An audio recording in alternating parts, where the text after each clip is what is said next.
αφομοιώνει ή να διώκει εθνοτικές ομάδες που διαβιούν στην επικράτειά του? Ποια είναι η μοίρα του διαφορετικού στον κόσμο μας? Είναι άραγε οι μειονότητες καταδικασμένες να ζουν στη μοναξιά?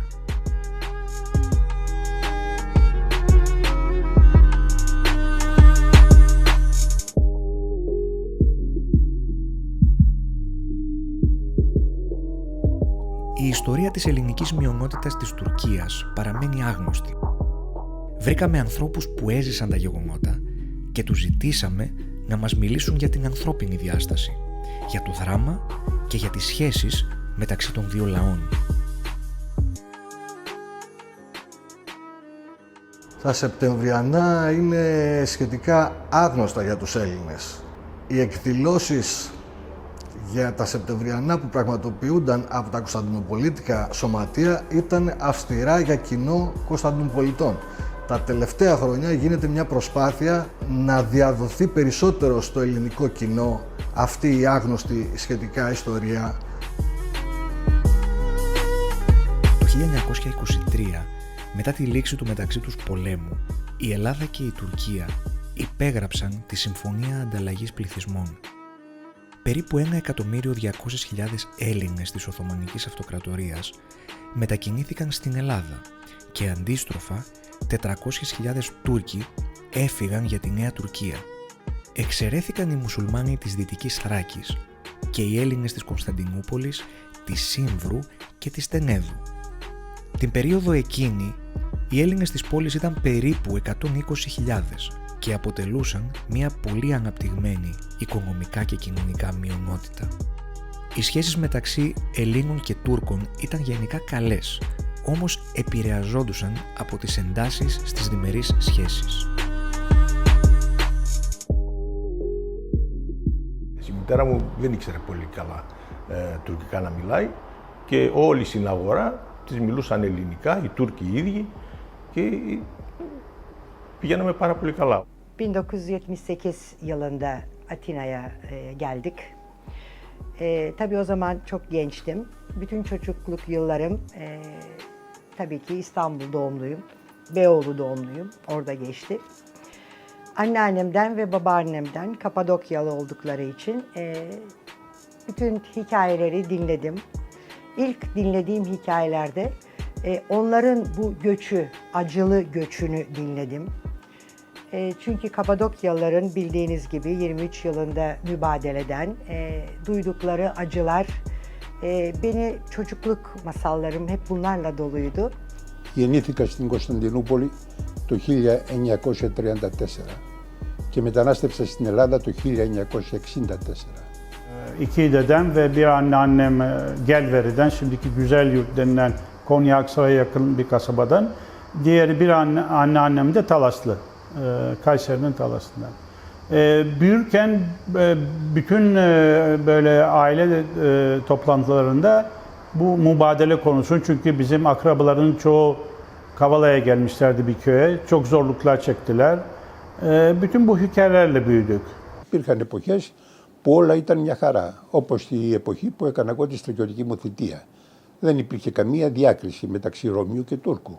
Είχαμε ίσα δικαιώματα και απολαμβάναμε τα πάντα που απολάμβανε ένας Τούρκος αξιωματικός. Εκείνη την περίοδο ήμουνα τετάρτη δημοτικού, πήγαινα στο ζωγράφιο. Ο πατέρας μου είχε ένα ανθοπολείο στο Πασάζ Χριστάκη, αλλιώς το Πασάζ των Λουλουδιών.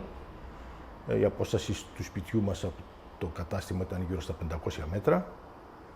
Οι σχέσεις με τους Τούρκους, από όσο ακούγαμε και μέσα στο σπίτι, πέρναγαν κάποιες διακυμάνσεις ανάλογα με τις ελληνοτουρκικές σχέσεις. Πέραν του σταθερού προγράμματος που είχαν, όπως το λέγανε, εριτμέ πρόγραμμα, που ήταν το πρόγραμμα της εξαφάνισης της μειονότητας, πέρναγαν κάποιες διακυμάνσεις ανάλογα με τις ελληνοτουρκικές σχέσεις. Για το κράτος η μειονότητα δεν ήταν επιθυμητή και το έδειξε με πολλούς τρόπους. Στα τέλη της δεκαετίας του 20 καταργήθηκαν οι προβλέψεις της συνθήκης της Λοζάνης για την προστασία των Ορθοδόξων. Το 1942 τους επιβλήθηκε ένας βαρύς φόρος περιουσίας με σκοπό να τους αποδυναμώσει. Όσοι δεν μπορούσαν να τον πληρώσουν, έχασαν την περιουσία τους και οδηγήθηκαν σε στρατόπεδα καταναγκαστικής εργασίας στην Ανατολή. Και το 1955, με το πογκρόμ της 6ης Σεπτεμβρίου, δεν χωρούσε καμία συζήτηση για σεβασμό των ανθρωπίνων δικαιωμάτων.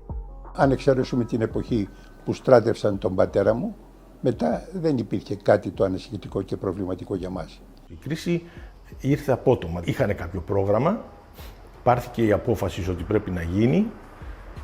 Μερικές μέρες πριν τα γεγονότα, σε μία βόλτα που είχαμε κάνει με τη γιαγιά μου σε ένα πάρκο, παραξενεύτηκε η γιαγιά μου και λέει πολλές αγριόφατσες μαζευτήκαν εδώ, από πού τους έχουν φέρει.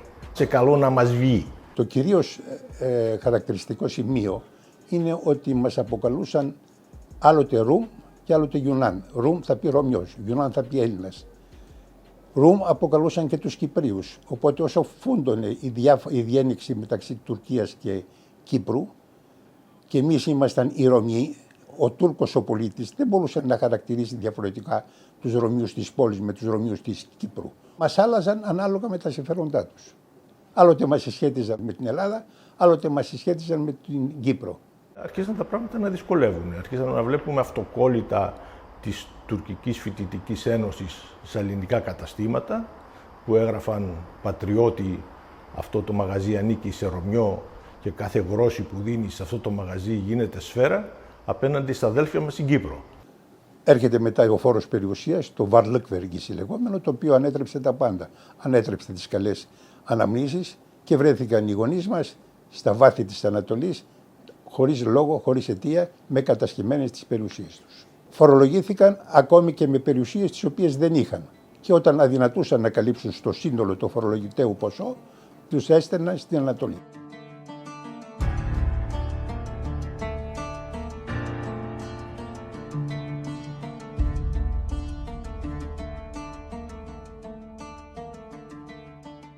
Σε 5.30-6 ώρα το απόγευμα δεν υπήρχε τίποτα. Σκεφτείτε, εγώ ήμουν στην ασιατική περιοχή, ανύποπτος.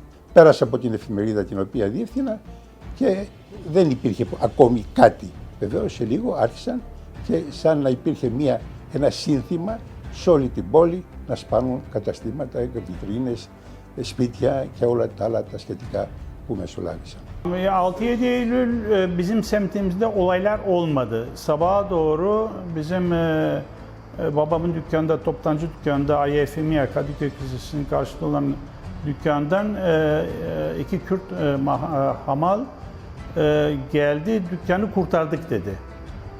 Çünkü IFMİA'ya da Kürtler korumuştu. Olaylar olmadı. Doğrudan zarar olmadı ama dedemin ya bir amcanın dükkanları tamamen tahrip olduğunu öğrendik. Hep beraber olmak için Moda'da anneannemin evine gittik. Περπατούσες απάνω σε ρούχα, πάνω σε έπιπλα, πάνω στα πάντα, ό,τι φανταστείς. Εκτός αυτά βεβαίως που υπέστησαν το πιάτσικο, το οποίο ήταν ανεπανάληπτο. Η κατάσταση ήταν απογοητευτική, ήταν δραματική. Εκεί την ημέρα είχαμε πάει σινεμά με τον πατέρα μου και βγαίνοντας από τον κινηματογράφο είχαμε δει στρατοφυλακή που φύλαγε αυτό το δρομάκι και ανέβαιναν μάζες προς τα πάνω φωνάζοντας, βάλανε βόμβα στο σπίτι του πατέρα μας και το άλλο σύνθημα ήταν «Η Κύπρος είναι τουρκική, για Taksim, για ölüm». Fakat Beyoğlu'nda oturuyorduk ve evimizin arka tarafından Kurtuluş'un bir kilisesinin yandığını söylüyordu anneannem. Ve ağlayarak onu izliyorduk. Bu tabii şimdi artık hayalimde mi, bir rüya mı? Sonra bunları defalarca dinledim. Gerçek mi, gerçek dışı mı? İnanın tam olarak söyleyemeyeceğim. Ama hep bunu yıllarca dinledim, o kilisenin yandığını. Προπορευόντουσαν κάποιες ομάδες με βαριεπούλες, με ξύλα, καδρόνια, οι οποίοι το μόνο πράγμα που κάνανε ήταν σπάγανε τις βιτρίνες. Το ενός καταστήματος μετά τον άλλο. Και μετά ακολουθούσε ο όχλος που έκανε το πιάτσικο.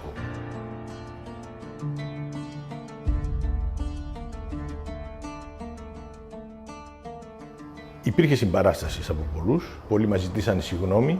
Ακόμα και η δασκάλα στο σχολείο μας μετά από μέρες που όταν άνοιξε το σχολείο μας ήρθε και μας ζήτησε συγγνώμη. Είπαν ότι δεν μπορούσαν να φανταστούν το τι μπορεί να γίνει, το τι έγινε, ότι είχαν και αυτοί συμμετάσχει στη λύπη τη δική μας, στο πρόβλημα το δικό μας και ήταν διατεθειμένοι να μας βοηθήσουν και να συνδράμουν ώστε να υπλωθούν οι πληγές μας. Την άλλη μέρα το πρωί, λέει ο πατέρας μου, θα πάω στο κατάστημα. Είχε κηρυχθεί απαγόρευση κυκλοφορίας, δεν έβλεπες οδόστρωμα, ήταν όλο έξω χυμένα, όλα τα υλικά, τα εμπορεύματα, ανακατεμένα με λάδια, με υφάσματα, όλο αυτό το πράγμα. Με δυσκολία μπορούσαμε να περπατήσουμε, φτάσαμε στο κατάστημα, όπου το κατάστημα ήταν εντελώς καταστραμμένο. Σε λίγο έρχεται ένας φίλος, ο οποίος ήταν υπάλληλος του Αμερικανικού προξενείου. Ήταν με τζιπ και ανεβήκαμε στο Σισλί. Το Σισλί ήταν τα νεκροταφεία τα ελληνικά. Απέναντι στην είσοδο του νεκροταφείου υπήρχε ένα συνεργείο επισκευής των τραμ και είχαν βγάλει όλους τους προβολείς, τους είχαν γυρίσει προς το νεκροταφείο, οπότε το φωτίσανε όλο και ήταν σαν μέρα φαίνεται. Οπότε μέσα αυτοί δράσανε, δεν είχαν αφήσει κανένα μνήμα με αγάλματα, τα είχαν σπάσει όλα, ακόμα και όλους τους σταυρούς του νεκροταφείου. Είχαν βγάλει τα κουτάκια με τα κόκαλα και παίζανε ποδόσφαιρο με τις νεκροκεφαλές, γιατί είχαμε τις νεκροκεφαλές σε όλους τους διαδρόμους του νεκροταφείου να είναι απλωμένα.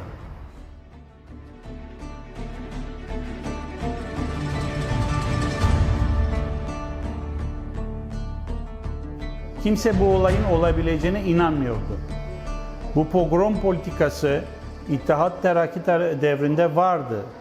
Yani 1914-15'lerde Rum kasabalarına, Batı Anadolu'da, Doğu Trakya'da böyle olaylar var. Ama bu çapta değil.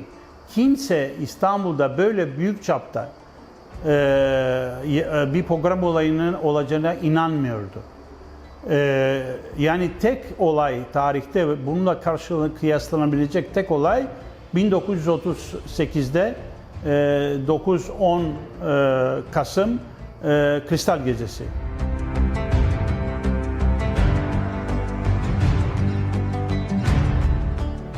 Ποτέ δεν είχαμε μία ανάλογη υποστήριξη από την Ελλάδα, ως στοιχείο εννοώ. Ούτε στα Σεπτεμβριανά, ούτε μετά στο 1964, ίσως λόγω αδυναμίας, δεν μπορώ να χαρακτηρίσω βεβαίως, ούτε και να παρέμβω στα εσωτερικά της Ελλάδας. Πάντως ποτέ δεν νομίζω ότι είχαμε μία αντάξια υποστήριξη. Anadolu Rumluğunun yarattığı medeniyet, bu Ermeniler de tabii diğer toplumlar için de geçerli. Yunanistan'da resmi devlet pek bunu istemiyor yani tanınmasını. Ama onları Yunanistan da korumadı. Yani Yunanistan da onları bir Rum olarak görüp korumadı. Bu azınlık esasında hiç korunmayan bir azınlık, hiçbir arkası olmayan bir azınlık. Yalnızlık içinde olan bir azınlık olarak tanımlıyorum ben İstanbul Rumlarını. Επαναλάβω αυτό της πολίτικης κουζίνας, γιαβούριδες για τους Τούρκους, τουρκόσποροι για τους Έλληνες. Bakın insan haklarının saygıyla karşılanması çok önemli. Peki şu şekilde 6-7 Eylül olayları belki çok kötü, vahşi görünse bile esasında Rumlar o zaman terk etmedi İstanbul'u. Bu olay bir şekilde bilmiyorum nasıl oldu. Ben dediğim gibi çok küçüktüm fakat yazdığımız bu şeylerden görüyorum. Yani belki %1, %2, %5 terk etti. Terk eden yok. Bu bir şekilde kapatıldı. Belki 60'ta biliyorsunuz Türkiye bir şekilde onlara anayasa Yassıada da yaptığı Menderes'e atıfta bulundu vesaire. Böyle etik olaraktan bunu geçiştirdi. Esas Rumların gitmesi 64 olayıdır.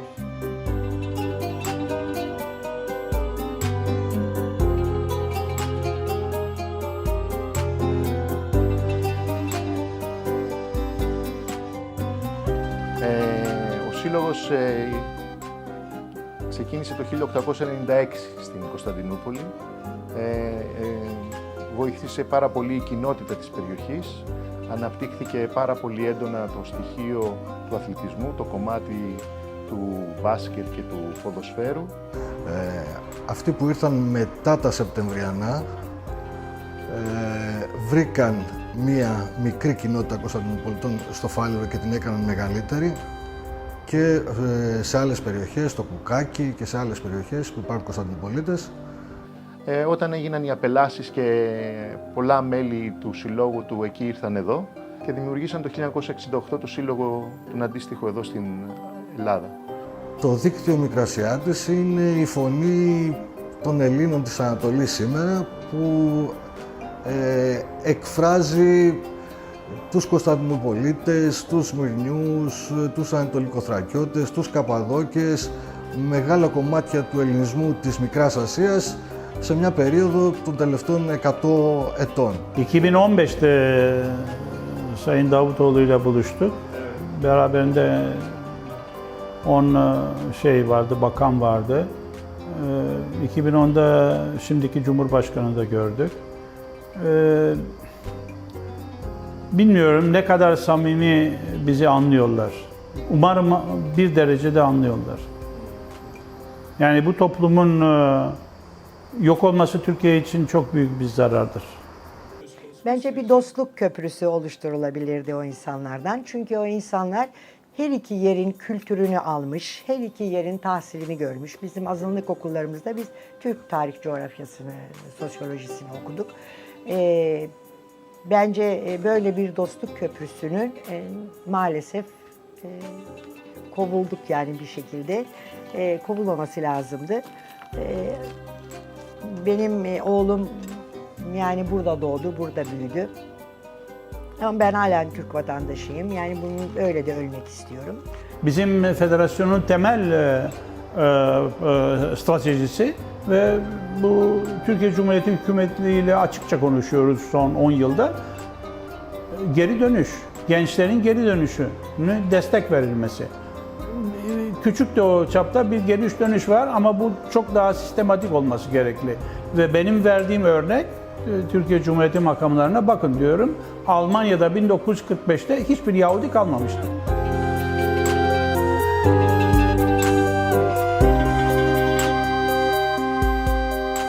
Τα Σεπτεμβριανά δεν έχουν γίνει αρκούντος γνωστά στην υπόλοιπη Ευρώπη. Η διδακτική μνήμη όμως αποτελεί έναν σημαντικό παράγοντα για να μην επαναληφθούν ποτέ ξανά τέτοια απάνθρωπα γεγονότα. Οι Έλληνες της πόλης δεν ξέχασαν. Έβαλαν στις αποσκευές τους τις αναμνήσεις από τη ζωή τους στην Τουρκία και τις έφεραν στην Ελλάδα για να τις μεταδώσουν στις νεότερες γενιές.